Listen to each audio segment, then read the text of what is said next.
This is Sarah Stewart Holland. And this is Beth Silvers. Thank you for joining us for Pantsuit Politics.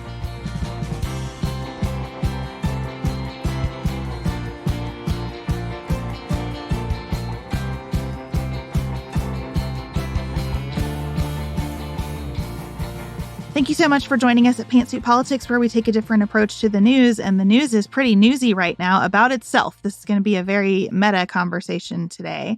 We are going to discuss the last-minute settlement between Dominion Voting Systems and Fox News, the breaking news as we are recording that Tucker Carlson has been fired from Fox News.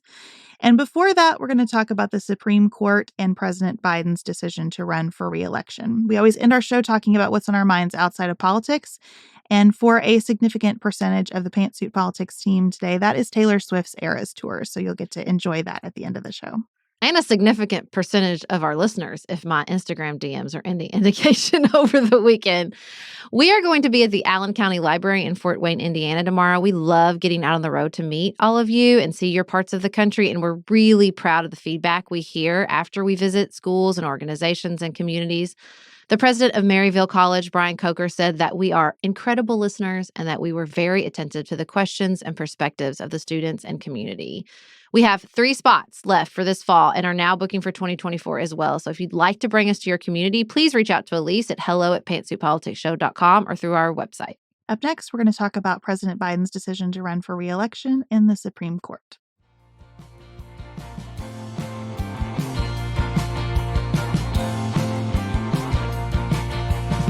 We are recording on Monday, April 24th, and it's being reported that tomorrow, as this episode comes out, President Biden will announce his campaign for re-election. And Sarah, I just wanted to check in with you on how you're feeling about that.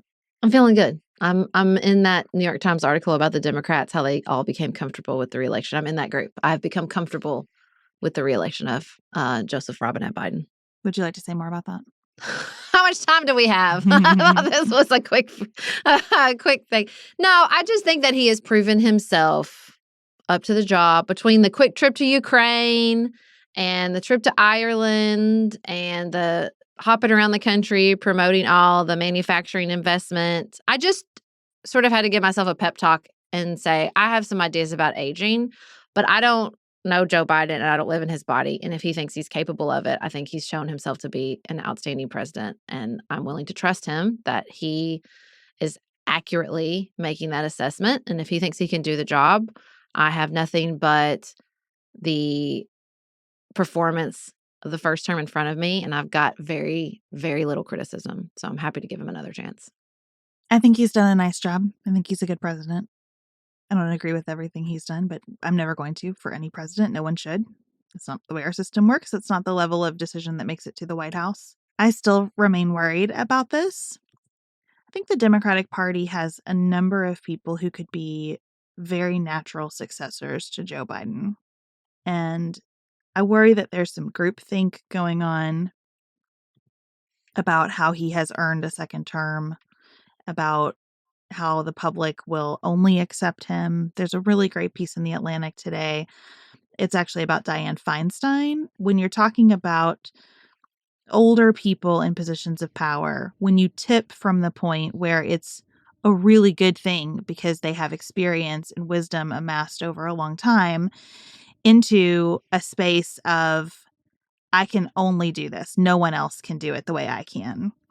And I worry that that's happening a little bit around President Biden. I'm not angry about this. I don't have super strong emotions. But I do think that every single person who will vote has personal experiences with older people in positions of power in their lives. And every single person has experiences of caregiving for older people.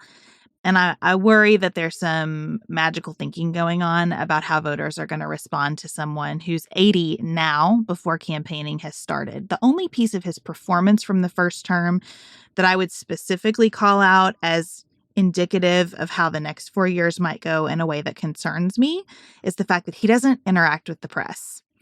And the limited number of briefings that he does, this announcement happening by video, there has been a lot of effort to conserve his energy. And I respect that. But I do also worry about it. Well, I mean, we have press briefings. That's an improvement on the last administration. We started the White House press briefings again. So his administration interacts a lot. And I read an exit interview that's fantastic with Ron Klain. And I hope they, instead of trying to avoid it, lean into this idea of like, we have so much experience, not just him, but the fact that he does is why the administration does. And we've shown what a benefit that is. And just make that case. Don't try to ignore that you have a weakness that needs to be addressed. And I don't think they will. That's not the sense I get, because I do think that it is also an incredible strength to have that much experience. And I don't know if they think that he's the only one, but I do think that he's sort of uniquely suited for this moment, particularly coming out of the pandemic. I think that he was uniquely suited based on his experience to this moment in American history. And I hope that he can continue to bring us out of that and do that sort of soul of a nation work that he speaks about so frequently, because I don't think we're done with that part of the journey yet. And I think he cares deeply about that and has shown some aptitude when it comes to that part of leadership. And, I think that in particular, it's hard just to make this assessment when you know that the other side of the aisle is so broken and is probably going to nominate Donald Trump. So it's hard to say, sort of objectively review any sort of Democratic decision making when you have that on the other side of the aisle. But I'm just along with the rest of the Democratic Party, just making my peace with it. I do think it's right for them to go ahead and announce if he's going to do it. I agree with whomever has been telling the press. We realize it's not helpful to not say it anymore. Mm-hmm. I think that's right. Like, whatever it's going to be, let's do it. But I still, on balance, wish that he would stick to being a one-term president and be a very involved mentor to the next candidate. But here we are. In the wishful thinking territory, Sarah, I have felt like most of the reporting about the Supreme Court's order on Mifepristone has just projected what everyone hopes to read into this order instead of what's actually there, which is very little. It was a very short order preserving the status quo. So Mifepristone remains authorized in states where abortion is legal under the current terms that the FDA has in effect, while the Fifth Circuit considers what it wants to do next. And I hear in a lot of the commentary sort of, well, the Supreme Court's been, put in its place a little bit by the reaction to Dobbs, by this reporting about Clarence Thomas. I just feel like people are reading an awful lot between the lines here that I'm not sure is there. What I find most interesting about this ruling is why it is narrow. It does change the Fifth Circuit stay, which kept the sort of original 2000 authorization, but undid the changes since 2016. And I think it's a very interesting question of administrative law, which I understand is not a phrase a lot of people use, that the Solicitor General, when making, it's basically the administration's lawyer, came to make the case of why we needed a complete and total stay maintaining the status quo, was arguing that, like, it's not that easy. It's not that easy. Like, basically, if you keep some of it but not all of it, then we have mislabeled medication across the country. That's not how the FDA's processes work, which is really what this case is about. This case is not about abortion. It's about FDA processes. And I think that's what gets missed in so many of the hot takes, is people really want it to be about abortion. And of course it is, in the incendiary language used in the Texas decision sort of exacerbated that take.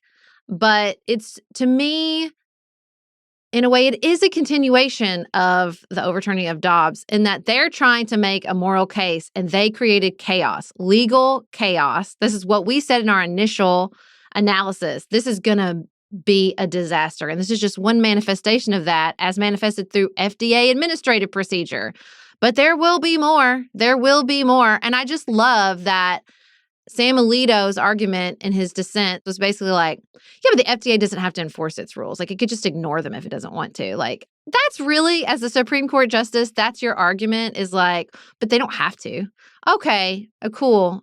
In a debate about administrative process, your argument is they can just ignore the administrative process. I swear to God, this man. He also made a pretty stunning accusation that he believes the Biden administration might defy a court order on this because they feel so strongly about the availability of this drug. And I don't see anything in Joe Biden's record that indicates to me that if the Supreme Court issued a ruling that he disagreed with, he would defy that ruling. I just don't see it. I don't think that's who Joe Biden is. I think all things considered, he's had a very light touch with the Supreme Court. Mm-hmm. And I think it tells you a lot about Alito's state of mind, about how defensive it's getting in that bunker after he wrote the Dobbs decision. The other thing that this case is about, I agree with you entirely that it's less about abortion than it is about how much deference goes to executive branch agencies, the power of the FDA. In practical terms, what the FDA is able to produce in the marketplace. I think the other thing that this slice of it was about is the shadow docket. How much can be done on a preliminary basis? And it's easy to lose in all the coverage that Texas judge ruled on a preliminary basis that what the FDA did years ago was wrong. And on a preliminary basis, before a trial plays out, he rules that we're going to shut down the availability of this drug across the country. That is extraordinary. Yep. And you have a court that's been arguing amongst itself pretty publicly about what can be done on a preliminary basis nationwide for a couple of years now. So I just don't read into this order any kind of timidity from the Supreme Court about abortion. I think this is just a very narrow, very early order in a super weird case that has all kinds of issues bubbling around standing and just the facts as they've been presented and procedure. And I don't think this means that this court is any more likely to be sympathetic to women's reproductive care than they were, last term. I hear you. I think it's so hard to think about this because you just can't separate how this court feels about abortion and what they're ready to shred in pursuit of that. You know what I mean? Like you could say that about Dobbs. I mean, it wasn't just about abortion, it was about precedent, right? It was this massive, massive undercutting of precedent. And they were willing to do that because they feel so strongly about abortion. But you know what else they feel so strongly about? Being Supreme Court justices. And I think they thought the institution could withhold it. And while I do not expect them all to come to Jesus on the right of a woman to have an abortion, I do think that unless they are even less self-aware than I imagine, which is possible for sure, then they have got to be feeling this foundational crumbling, right? That like NPR had a poll today about how like 6 out of 10 Americans don't trust the court. A majority, even the Republicans, think they shouldn't have lifetime appointments, which I think is a fantastic idea and would love to start there. They have to know, even if like Alito and Thomas, I would put on the other end of like, they don't care. They'll burn it to the ground. Who cares? But they're not the only ones. And I would not put Amy Coney Barrett in that category. I would not put Kavanaugh in that category. I would not put Gorsuch in that category. And I would certainly not put John Roberts in that category, who has been called to the Senate Judiciary Committee to talk about ethical standards after all this reporting on Clarence Thomas. So like, they don't make, as much as they claim they make these decisions in a vacuum, that is bullshit and it always has been. And this stuff has got to be weighing on them. I just have to believe that. Even if it doesn't weigh on Alito or Thomas, it has to be weighing on the rest of them. I think it's weighing on Alito. That's why his words are so defensive. I mean, in this, I think I totally agree with that. What I don't want people to expect is for this status quo to hold indefinitely around Mifepristone. Right. I think if there is a way to undercut this in the future in a better case, or as this one is more developed, it could absolutely happen. And it is important to be aware of that. The other thing that I think is important to be aware of, because I do believe that the way that we talk in our lives about abortion really matters. It is important for people to remember that Mifepristone is not about abortion until the moment of birth, which is the line that every very pro-life person in my life uses with me when we talk about this issue. Democrats want abortion till the moment of birth. We are talking about up to 10 weeks. That's it. This is about the moment in a pregnancy when polling tells us the vast majority of Americans believe it ought to be available and safe and legal. So I think put some pins in. This is an early abortion drug. It is for now going to be available under the same terms it was before the Texas judge issued his bananas ruling. That means that it is still illegal in states that have made abortion illegal completely. And the Supreme Court has a lot going on. There's just a lot of plates being spun over at the court right now. Well, and I think people have a fundamental understanding of that. That's why this ruling polls so badly. That's why people are more supportive of abortion drugs, is I think there is this like sort of fundamental understanding that it's very early in a pregnancy that people are using these drugs. And I think that's why people feel differently about them. Well, one of the most frustrating aspects of the court system is that sense that appellate courts are working issue by issue and you don't get a conclusive result. We're going to move on to a lawsuit where there was a conclusive result, at least between those parties. And just in the last couple of hours today, we're seeing what might come next from that. So next up, we're going to talk about Dominion's lawsuit against Fox News, the giant settlement, and what we're learning from it.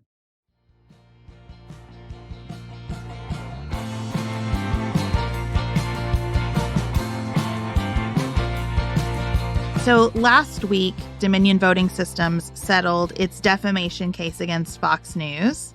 And as we were preparing to record, we learned that Tucker Carlson is out at Fox News. Tucker Carlson's text messages were a star of the reporting about this lawsuit during the discovery process when depositions were being conducted. And it looks very much like he was fired because his last episode was April 21st, this past Friday.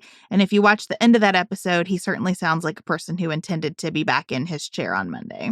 And we don't know where he's going. And also, I just like the way it sounds on my tongue when I say Tucker Carlson got fired. Somebody tweeted he now has the triumvirate. He got fired from MSNBC, CNN, and Fox News. Beautiful. Love that journey for him. As we're thinking about what it might mean that Tucker Carlson has departed, which I suspect has to do, at least in some amount, with the Dominion lawsuit and in some amount with the 60 Minutes piece that aired Sunday night, where Ray Epps said that Tucker Carlson has been trying to ruin his life over a conspiracy theory related to January 6th. We wanted to take a second and do some context around the Dominion lawsuit. Well, and don't forget, he's got a former producer of the Tucker Carlson show suing Fox News as well. It just keeps coming. Just keeps coming. So Dominion sued Fox for defamation, which is illegal lying. I think it's good to just remember that in a free society, most forms of lying are legal. Yeah, unless you're under oath. Everybody just remember, unless you're under oath, you can lie. It's fine. It's not great, but you're not going to go to jail for it. So defamation is when lying becomes illegal because it has injured someone's reputation and because a reasonable person listening to what you've said would think it was an assertion of fact, and it was published. It's been heard by at least more than one party. So we do say that if you are in the business of distributing information in the world, you need to be careful about how you do that. You don't have to be super careful, but you have to be a little careful about it. And Fox News has really benefited from that standard. So the Supreme Court, in a case called New York Times versus Sullivan, said that if we're talking about public figures, you have to be even less careful because we want people to be able to have open discussion in society, to critique leaders, to not be worried that they're going to make a mistake to the point of holding back on their coverage. That actual malice standard that you knew something was false and you said it anyway really protects entities like Fox News in these lawsuits. Yeah, and it's just important to remember this case came, this fundamental Supreme Court case, New York Times v. Sullivan, came from the civil rights movement. There was a full-page ad in the New York Times from supporters of Martin Luther King, and there was minor inaccuracies, and the Montgomery police commissioner sued. And so we don't want that. We don't want public figures being able to quash any criticism of them because it wasn't a perfect factual statement at all times. And of course, we have differing standards. The UK has a very different standard when it comes to defamation, but that's a totally another episode. But I just think that's important to remember where that came from because we do want criticism of public figures. We want a nice free flow of information when it comes to that. And it's been interesting because during the Trump presidency, you heard a lot of conversation about how that actual malice standard was too high. Donald Trump wanted to be able to sue news organizations and have a much better shot to get those cases to juries. He thought the Supreme Court set the bar too high, especially as to public figures, and that it should be lowered. But the tables have turned in this lawsuit because Fox is a defendant, and Dominion is the rare plaintiff that had a ton of evidence as to the mental state of Fox. That's what makes actual malice so hard. Being able to prove that someone knew their statement was false is usually a real hurdle. But from the outset of this complaint, and definitely through the discovery process, Dominion seemed to have emails and texts and testimony that showed everyone at Fox knew what was being published was false. It does feel like text messaging has really revolutionized proving someone's heart and mind. Mm-hmm. It's like a great way to show what people were actually thinking, because the text message is just like a little bit of a truth serum. When you're in a group text or a text with one other individual, we're really capturing how people are thinking and feeling. And they got incredible testimony out of the depositions. Rupert Murdoch did not perform well in his deposition testimony. He admitted that the election had not been stolen.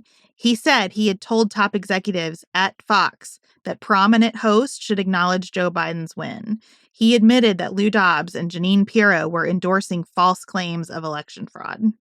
I know that we're in the middle of Succession, and so just the comparisons are so easy because it's based so much on the Murdoch family. But this scene felt like it could have been in Succession, maybe with some additional curse words. Apparently, at the end of his deposition, his lawyer was like kissing his ass and like, "You did good, you nailed it." And in very Logan, I could actually hear Brian Cox delivering this line.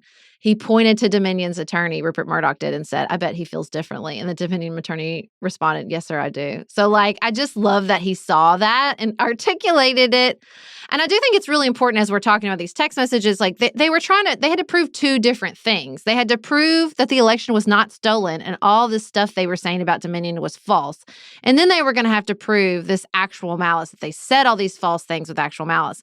And so what I think really turned the tide in their favor, although this preliminary ruling came and they were still reporting that there was no way there was going to be a settlement. In the preliminary ruling, the judge said, "You do not have to prove that during trial. You have sufficiently proven that there was no election stolen," which, trot that out to all your conservative friends and family if you like. So they weren't even going to have to bother with that. Like, that was established with fact. All they were going to have to work on was this actual malice standard, which is what we thought we were going to spend the 6 weeks on the trial because Fox was very stubbornly refusing to even engage. Well, the other thing that was going really badly for Fox is that the judge had admonished the Fox attorneys for playing really fast and loose with some essential facts, like Rupert Murdoch's title and role at Fox News, some other discovery issues. The judge said to a Fox lawyer, "You have a credibility problem now." And that's big. That is not what you want going into a jury trial.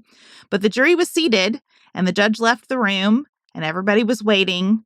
And a couple hours later, the judge announces this settlement, which is, as I'm sure you've heard, a settlement of $787.5 million. That is 20 times Dominion Voting Systems' annual revenue and 15 times its total value. So that is the third thing Dominion would have to establish at trial. Had the judge not decided that it was actually false, that would have been on the table. The second issue is the actual malice standard. But the third is the damage, the amount of damage this caused to Dominion. And I just need to take a second and say that these lawyers did some excellent lawyering, because to get 15 times the entire value of the company in a settlement is extraordinary. Listen, the lawyers are thrilled. Under any rubric, these trial attorneys are like, so sweet. Because they wired them the money immediately. So everybody's going to get paid.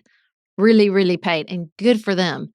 Good. I'm delighted. Yeah. The judge had also appointed a special master because they said they hadn't turned everything over. And I just thought, if the Tucker Carlson text message of "I loathe Donald Trump and we're so close to never having to talk about him again" is what you turned over and there's stuff you weren't, what were you hiding if you let that go? I want to know. That's the only part I'm sad about.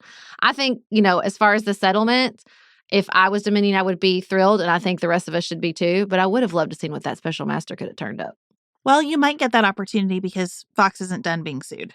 We have a $2.7 billion lawsuit out there on defamation. Very similar facts from Smartmatic, another voting system that was trashed on Fox's programming. Smartmatic said Fox knowingly aired more than 100 false statements about it. So there will be more here. And we have Abby Grossberg, the producer at Tucker Carlson, saying that they were pushing her to mislead the attorneys in her depositions in this Dominion case. You have a Fox shareholder suing that they violated their fiduciary duties by allowing the broadcast of this election series. And then Dominion has lawsuits against a bunch of other people. Mike Lindell, Newsmax, OAN, Rudy Giuliani, Sidney Powell, Patrick Byrne. And that's the thing. I disagreed a little bit with the daily episode on this lawsuit. For one thing, I don't think that this lawsuit was meant to undo the big lie. I think that's what the January 6th committee is for. And I think the criminal prosecutions are for. I didn't feel as if this was how we were going to establish that the election wasn't stolen. I never felt those stakes involved with this particular lawsuit. To me, this was really about Dominion. And if they're happy, and the CEO wrote in the New York Times that he did feel like they held Fox News accountable. And I do think that this amount of money is a certain level of accountability. And I liked his point of any apology they would have given would have been forced, right? It would have rang false and be forced. And so is that what I really wanted to fight for and put my employees through all these additional testimony? Everybody was like sort of ready to move forward. And I'm not sure I buy the employee that he was really looking out for his employees part, but I do buy that this level of money is absolutely accountability. You just can't ask one trial to undo the big lie. This is Right. not, it's an unfair expectation. There are too many dynamics. The best thing that had happened for Fox, I think, before the jury was seated, is that the judge decided not to televise the trial. Yes. If you had Fox personalities, on-air personalities, under oath in a witness chair on TV, that would have been catastrophic. Now, if the goal of this trial were to undo the big lie, then we should all say, well, that judge should have had this aired. That's important for people to see. But that is not what this judge is charged with doing. He has to oversee a fair proceeding between two litigants. Dominion and its lawyers are not accountable to the general public for what size settlement they took. That's not how our system works. Our system depends on the executive branch doing its thing, the legislative branch doing its thing, the judicial branch doing its thing, and private actors doing all of ours. And that's what you see is a confluence of all of that implicated in this trial, but it cannot be beholden to all of those separate interests. It's just not set up to do it. And I just feel like if the other goal was to sort of like take out Fox News, just because there's not an on-air apology does not mean that this lawsuit and the other lawsuits that have taken place and are going to continue to take place will not impact the everyday management of Fox News. And I really feel like the firing of Tucker Carlson made my point for me this morning. There was a point in the Daily where they were like, well, they'll just keep writing checks because this is their business model. And I thought, no, I don't think that's right. That doesn't ring true to me. That's not how corporations function. It's just like, well, let's just keep writing checks.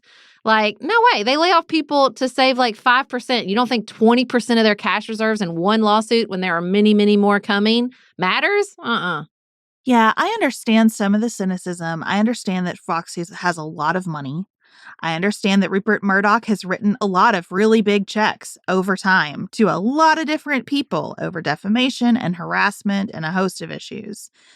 You can't do $787.5 million every day. Nope. And you can't even do it, I don't think, with all the incoming that is out there right now. We're not even talking about hypothetical future lawsuits. What is pending right now? I don't think Fox could afford to do this many times. It makes a dent. Mm-hmm. And that's part of why I think that 60 Minutes episode on the heels of this settlement was really, really bad for Fox. It's a lot at one time. And somebody like Tucker Carlson, who shows no signs whatsoever of having learned any lessons, at some point goes from one of the highest rated shows on cable news to a distinct liability. That turn happened fast here. It might feel really slow, but in the scheme of things, that was a quick turn. And I think it's just death by a thousand cuts. It's not just the lawsuits. It's the like advertiser boycott. And so nobody wants to be an advertiser on Tucker Carlson's show. And it's also the incoming from the right, where you have OAN and Newsmax, who I also hope are at least crippled by the Dominion lawsuits coming their way. Like it's a lot and it adds up. And also they have an aging viewership anyway. And Cable news overall is suffering. CNN just fired Don Lemon. Great. If anything will save America, it is the end of cable news. I think that'd be a great first step. I have so many questions about what happened with Don Lemon. I just want to sit all day and be a fly on the wall in various media outlets across the country. I want to understand how this went down with Tucker Carlson. I really want to know what happened with Don Lemon. I want to know what the conversation looks like in spaces where you say, look, we have today an extremely valuable asset.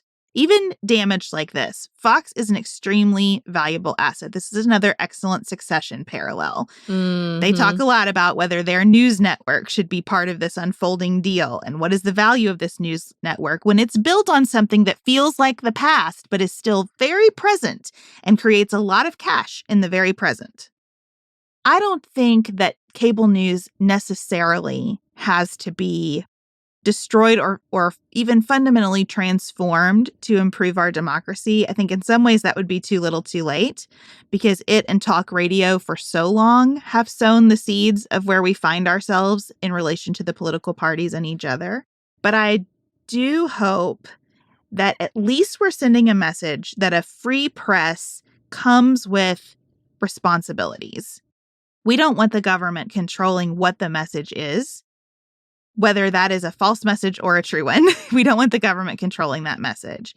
But we do want some accountability when an organization that advertises itself as a news network continually pumps out something that even they know is not only false, but bananas. And that's what those text messages established. This wasn't even a close call in terms of what they thought. Yes, they definitely knew it was a conspiracy theory of the highest order with basically no founding, in fact.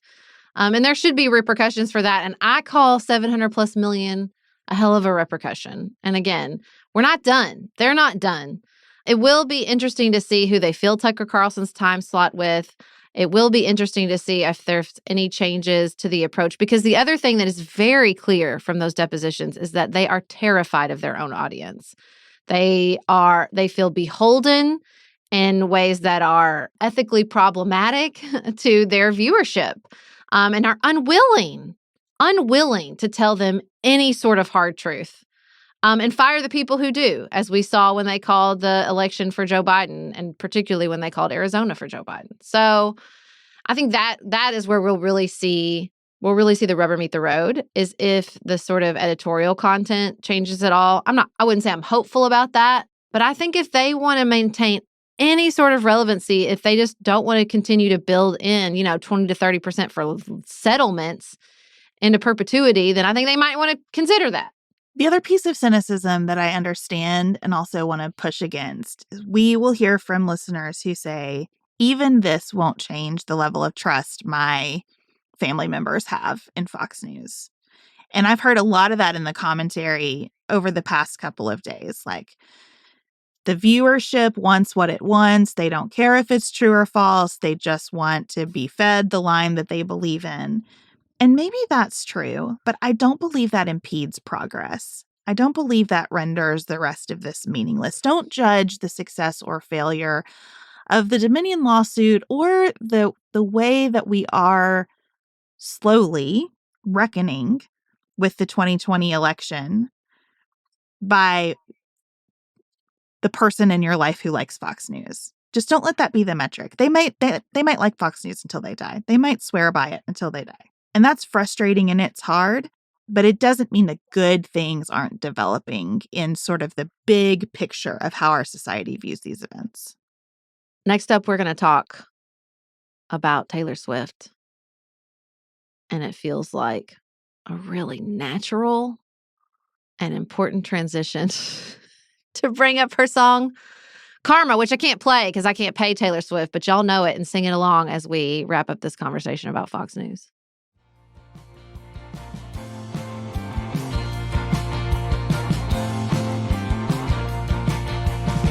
Sarah, you and I had really different weekends. And my weekend involved a family emergency that I'm sure we'll talk about at some point, but I am still processing it and getting through it and in the midst of it in many ways. So I am not going to be a rain cloud on your conversation about your delightful weekend. And I'm just going to step away here and let you bring on some friends of the show to discuss it.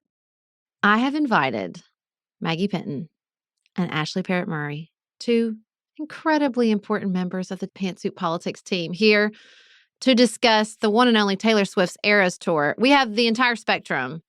Maggie didn't know much about Taylor Swift, didn't know much of her music, and went. I'm in the middle. I know her music. I like it. I sang approximately 60 to 70% of the songs at the concert. And then Ashley is all the way full Swiftie. Taylor's age, has been listening to her for most of her life. Now, Ashley, I cannot allow you to go on about why Taylor Swift is great for like the entire segment or show, but I will give you approximately 20 to 30 seconds to express your full devotion and why you feel Taylor Swift is the best person. That just feels like so much pressure, and 30 seconds is not enough time. I told y'all before we got on, like, I'm going to struggle to say anything besides I love her, and I'm saying that because I'm on a podcast, but just know that I'm like screaming I love her in my heart and soul. All the time. And it truly, like, it's all I'm talking about. It's become my whole personality. Yes, it is her own. And I can testify to this because Ashley very generously, when I put on Instagram that I felt like there was some age discrimination in the fan pre-sale that I didn't get into, said, okay, well, I have 2 extra tickets if you want to fly to Houston. And my friend Kate and I had already been in deep discussions about attending the Eras Tour. So Ashley not only sold us 2 of her extra tickets, but let us stay in her house and came and got us to the airport at like 1 a.m. Just full on that Taylor Swift fan spirit in full effect this weekend. It was so much fun. We had But yeah, I mean, we're about a year or 2 apart probably in age. So I have memories of listening to her in like high school class, like with my friend, like iPods, back when we had iPods. Oh, and you would share the iPods. We would share the iPods, and I listened to her first album when I was probably like 15, maybe younger. When you're 15. Yes, 15, literally. The song is somebody tells you. And so I just feel like I've grown up with her my whole life, and I love her, and I think she's only gotten better with age and time. Her music has gotten better. Her writing has gotten better. I think she's an amazing poet, really.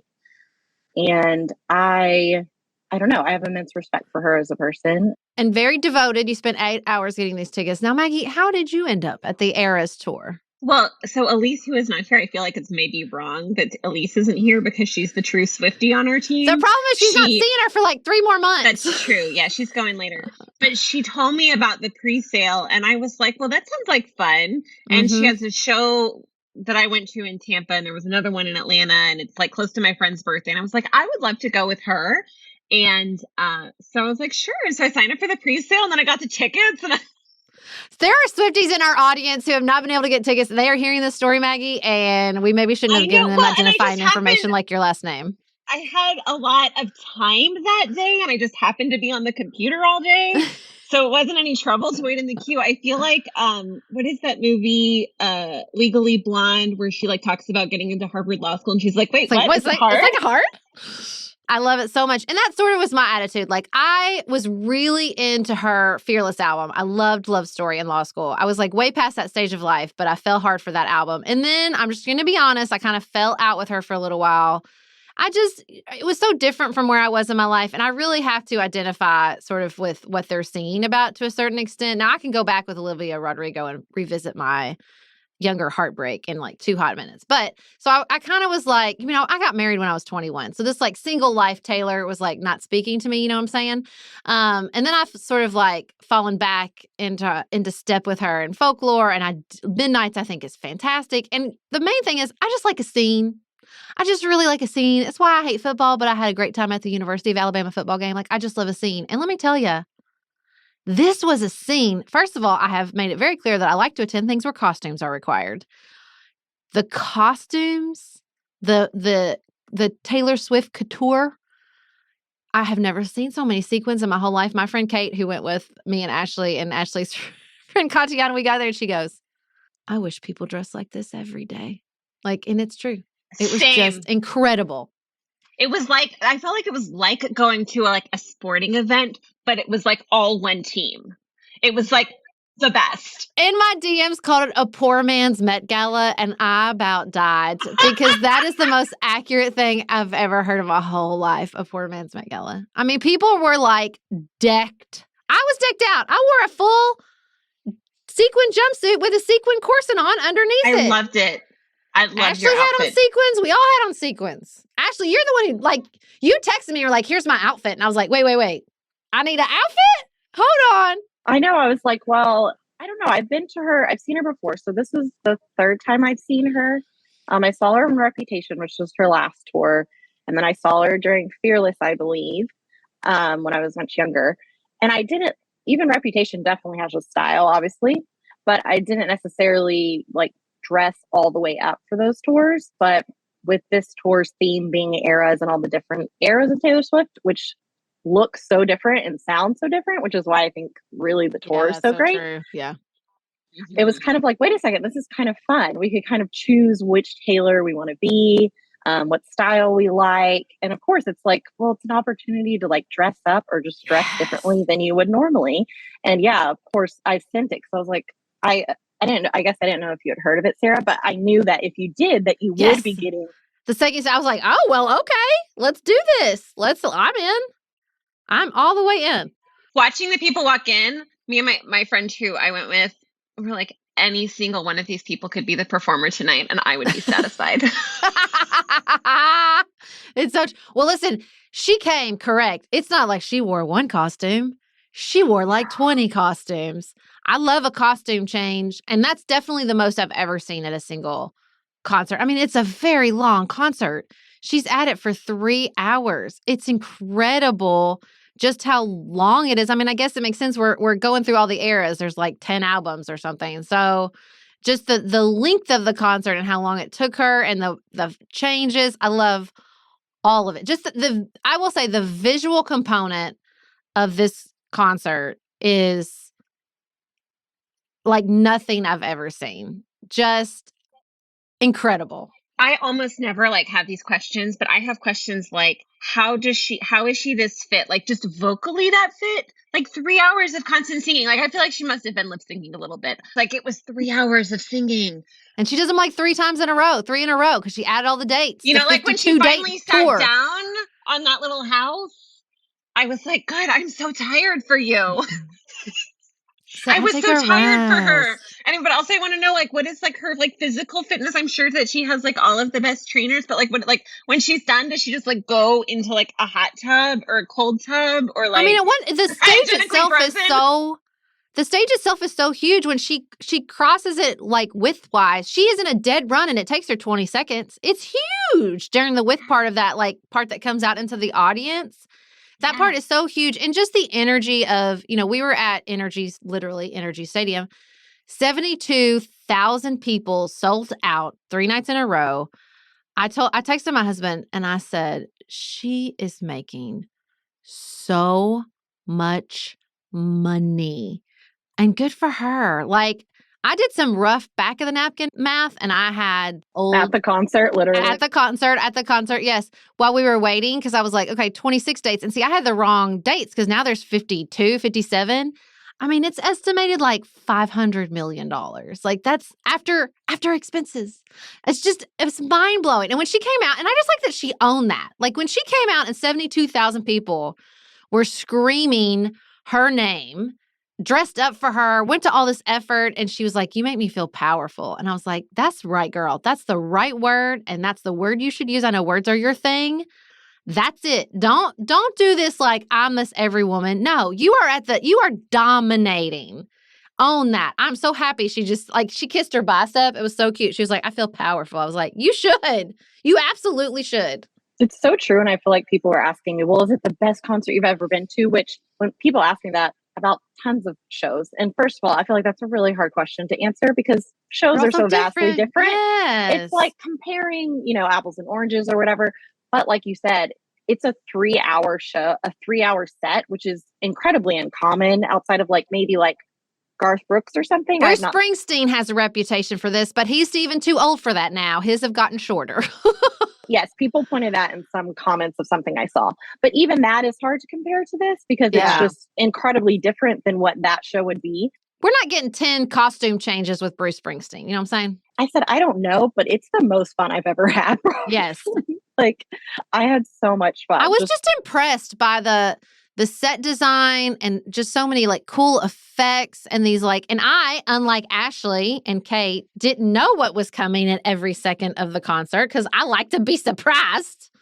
So when she did her little cool dive thing and swam under the stage, I didn't know that was coming and I was blown away. She lost her mind. I did. I was like, oh my God. Yeah. I knew it was coming and it blew my mind. I know. That's what I'm saying. It's like people are like, you could know. I looked up the set list ahead of time is what Sarah's referring to. Me and Kate looked up the set list. There was 2 still surprises, but she has surprise songs every concert. But so I like generally knew what songs were coming. But it was funny to experience it with Sarah because Kate was like, she's acting like she's literally swimming under the stage right now. That's how Sarah's reacting. It's true. It's true. That's because that's how impressive it is if you're seeing it for the first time. Well, what was y'all's favorite part of the show? My favorite part was definitely when we entered Taylor's coven and they were like witches and they were holding balls of fire. I was like, oh, I love this witch season we have entered. This is fantastic. I'm here for that. And I also very much liked the part where they pounded the car. That just met something I was feeling in my life. I don't know, but I just loved it. I loved that kind of the very clever use of the sets and to just really build a vibe. And there were, again, like 45 vibes over the course of the show, but those were my favorite. I liked Evermore for sure because I think you pointed this out during the show too, which is the album is, it's a quieter album in general compared to other albums she has. And I think they made it so visually interesting. So I feel like the Evermore set was just, I don't know, it was completely entrancing and intriguing while you're watching it, even though the songs are like slower and not as loud. It's like making her pick a child, you guys, a favorite child. I don't know. I'm going to think about it. What about you, Maggie? Well, you're not as passionate as Swiftie. What part really caught you off guard and like you really loved it? I still feel like it was kind of the whole experience, but this is embarrassing. What was the last song she sang? Like her encore? Karma. Oh, that's it. No, there's no encore. That's the best part. She's like, this is the last song, and then we're out. Because I think encores are dumb. It's all so performative. Right. But like, the way she did it, like she took a bow, and then she was like, you guys want one more, don't you? And then she's like, then they did Karma, and it was super fun, and I loved the costumes, and I love that jacket. I thought that was fun. I think I also would have really loved Shake It Off, except that I was like so up high that like the whole like stadium was shaking, and that made me like really like lean into my like understanding that like stadiums, if it wasn't moving, that would be more likely to collapse. But I was like a little bit like, oh, we're gonna There is a moment where you're in this crowd. It'll be worth it. I had that moment with Antihero, which is, off her newest album, and like a massive TikTok, Instagram Reels sound bite, right? So everybody knows it. And everybody's singing that song, singing along with complete and total joy and abandon with 72,000 people. It's just a very special experience. The last time I had it at that level was with Paul McCartney when we were all singing Hey Jude, and I thought, this is the coolest thing I've ever done. And she met that. She met that moment because everybody, and it's just her, she's so interesting because I think it's such a weird paradox that she is so famous and yet her songs are so personal. So we're all wrapped up in this 10-minute version where she is just putting this ex-boyfriend Jake Gyllenhaal on blast. And I'm thinking like, what a mindfuck to be like 72,000 people are singing along as I just strip him bare and transform this thing that happened to me into this anthem that 72,000 people are singing along with me. It's just like, it's just so weird. Like you think about her and what that must be like. And then you think about your own experiences. It's incredible. She said at one of the tours when she was singing that song is that she, that was such a hard song to sing for a long time. And she talks about how the fans have embraced the 10-minute version and all of it makes it not hurt anymore. Oh, I love that. I know, but I do think that this is a weird experience for me is that I have never been to a stadium concert before. Like this was my first stadium concert because I don't like crowds or loud noises. but I just want to go again. It's fun. Like, can I get tickets to Atlanta next week? I can't. It's like, can I just like blow my You want to budget go to Taylor Swift responsibilities? again, or you want to go to just I want to go another to Taylor stadium Swift concert? again, and also Lizzo. I like realized Lizzo was like in Knoxville last weekend, and like Beth's daughters went to Lizzo, and I was like, how do I do that? And I'm going to Beyonce, and I can't wait. No, it is really fun. Now, Ashley and Kate made fun of me because I have never attended a concert without napkins in my ears, and that is why I can hear the frequency only teenagers can hear. You should see the face Ashley's making right now. But I protect my hearing. It hurts. I cannot be in that sound level without something in my ears. It's When I came painful. in, the opener was playing, and I was like, it was like a harsher guitar riff, and I was like, this is too much. And I'm saving my eardrums for Taylor, not you. You know what I mean? Yep. No, but it is a very special experience, I think, to be among that many people. Like just singing. I mean, like it's so good for us to sing together. And when you're singing with that many people to a song that has such emotional resonance for so many people, it's very, very, very, very fun. I love it. I loved every minute of it. Collective joy, effervescent. Yes, it's just great. Now, Ashley does have a request before we wrap up. She wants to know if anyone in the audience knows Taylor Swift. She's just trying. Give us your best connection. She just wants to get in her orbit. Yes, she wants to get in her orbit. Put it on, send us a hello@pantsuitpoliticsshow.com if you can get Ashley in Taylor Swift's orbit. Yes, and if you know Taylor, I would like to do a friend endorsement here, which is that if you meet Ashley Taylor Swift, you will want to be her best friend, because that is the like universal experience of you meet Ashley, you want to be her best friend. It's so true. But I think that Taylor Swift puts on a hell of a show, and I know the tickets are very hard to get, but if you stumble across a pair, even if you're not a massive Swiftie, you should attend. It is an experience, and it is a delightful experience, and I'm so glad I went. Pay the money, and as Sarah says, take your people and go. Take your people and go. Thank you, Ashley, for taking us and inviting us along on this amazing Swiftie journey. It was a blast. You were baptized. Full immersion. Thank you, Ashley and Maggie, for your guest appearances today. Thank you, Sarah, for a good conversation. Thank you all for listening.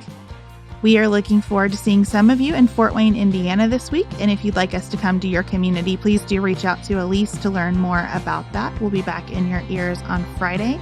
Until then, have the best week available to you.